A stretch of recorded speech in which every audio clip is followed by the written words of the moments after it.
Recently, I think I made a deal with the devil. This is still upside down. More like a bear.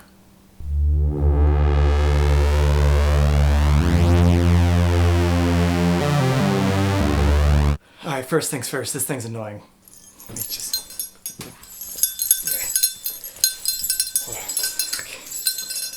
Whew, that's better. Alright, so if it wasn't obvious from the intro, I ended up buying 3 Behringer modules. I got the Behringer 297, the Behringer 150, and the Behringer 112. This is the portamento mixer. The 150 is sample and hold with an LFO, and then the 112 is the dual VCO.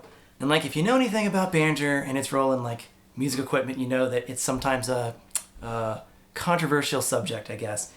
I thought it best to maybe address my perspective on it. I'm not trying to convince anybody. I'm not trying to start a flame war. I'm just trying to point out sort of why I did this. Because I think there's some like reasonable reasons why I went with this over Dope Fur or all the myriad of other things as far as Eurorack modules go. And I think the first thing is this. This is a dual portamento, and it's also got a dual CV mixer, which you could use for audio as well. It's got offsets on it. You can do inversions. And while initially it looks kind of big, it's actually pretty tidy in the rack, and it added a lot of like utility for something that I was really wanting to look for.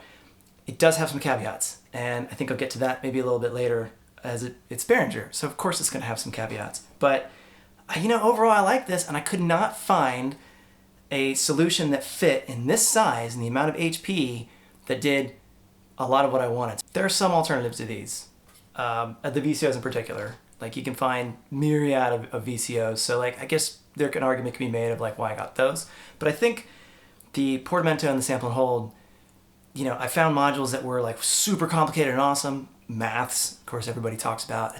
It doesn't jive with me. I don't like the layout just because of like the craziness. Like, I know it's amazing. I'm not like talking maths or anything. It's just, I don't think I'm there yet. And like at the end of the day, like this does what I needed in the space I needed. And yeah, I did it with the cost, but it was also that I couldn't find modules that were quite like this. Now, Roland also makes these. In fact, this is of course a clone, because again, it's Behringer. It's a clone of the Roland System 55 or System 100, one of those. I can't remember which is which, I'd have to go look it up. But Roland has their own Eurorack format, and I could have gone that way, for sure. They didn't actually have, I think, this specific module, so their portamento was different. But it is an option. Like, if you're really splitting hairs and you really do not like Behringer, sure, that's the obvious thing. But I guess here's the thing. I know Behringer does some like shady stuff, and I'm like not gonna celebrate that, and I'm certainly not gonna buy the things that are super shady, like their version of Platts, which is this module. You know, Platts is open source. A bunch of people have made their own versions, and people kind of didn't really mind that much. But when Behringer comes along and they make theirs, and they even make a few changes, people kind of freaked out. And I couldn't like figure out why. Now, I'll admit, when I saw that, I thought about buying Behringer's version. I ended up buying Mutual Instruments version, the original. And I guess as an aside, Platts hasn't been something I've super fallen in love with. Nonetheless, it's open source. Behringer, surprise, surprise, made their own version. They made some changes, and some of those changes are actually kind of cool. They've got like a little O-scope on it, and certainly a little bit cheaper.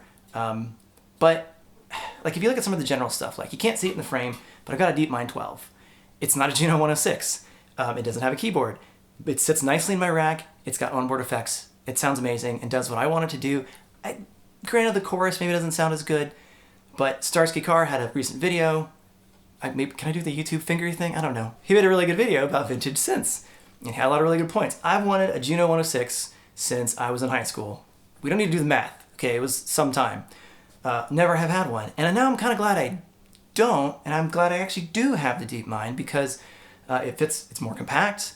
And other than the chorus, which is good, but not quite the same, it does a lot of the same stuff.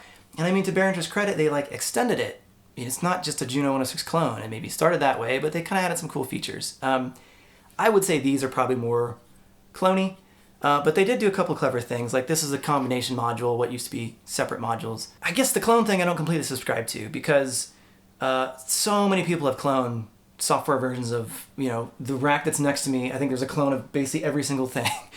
And there's a bunch of clones of these things that are in software. So, like, what's the difference between someone writing software that does it or another company making a clone versus Behringer doing it? I guess it's the you know, some of the shady stuff they've done in the past, valid point. Some of the shady stuff they're probably going to do in the future, valid point. But like, how many people go to shop on Amazon and buy stuff, knowing all the crazy shenanigans Amazon does? And I'm not like trying to be like, I'm doing this, which is worse than Amazon. It's not really, I guess, kind of the argument. I'm just kind of saying it's weird to sort of fall on the hill for some of the stuff Behringer does when there's like bigger fish afoot that we kind of ignore. So I don't know. I feel like the whole thing's maybe more like a clique or a group or people finding something to argue about or like justifying the prices of their expensive equipment. I don't know. At the end of the day, you can judge me if you want. Will I have these modules forever? Maybe not. The VCO, for example, I'll probably replace with the one I actually want to get in the future, which is the Dope quad VCO. I couldn't quite afford it at the time, and I thought that was a bit too much to go to too soon based on like what I might end up using it for. So I thought what I got was a pretty reasonable thing. And maybe I'll replace it in the future, but for the moment, like, this stuff has done some really neat stuff. And I guess on that note, enough of that rambling. I'll just show you around like some of the stuff that this can do, and I don't know, you can make your own decision or not, or whatever. So here we go, let's go to the rack. Okay, actually before we go too much farther, this is actually legit getting hot. So, Merry Christmas. Or whatever you celebrate, whatever it is. But you gotta admit, Picard's pretty sweet.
So there we go, the Behringer 150, 297, and 112 in their System 100 lineup. It's not the only Eurorack system they have. I guess they have at least one other one, maybe two. These are the ones I found most useful in their lineup. I enjoy them. Are they the best module I could possibly get on the face of the planet? Maybe, maybe not. Portamento thing's kind of annoying. I didn't mention, but I have contacted the folks I bought it from, which was Sweetwater, and they seem like they're super cool people.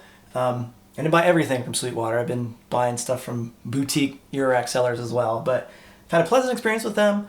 It's not a plug, or at least I'm not sponsored or anything to say that. I've had a pretty good experience with them.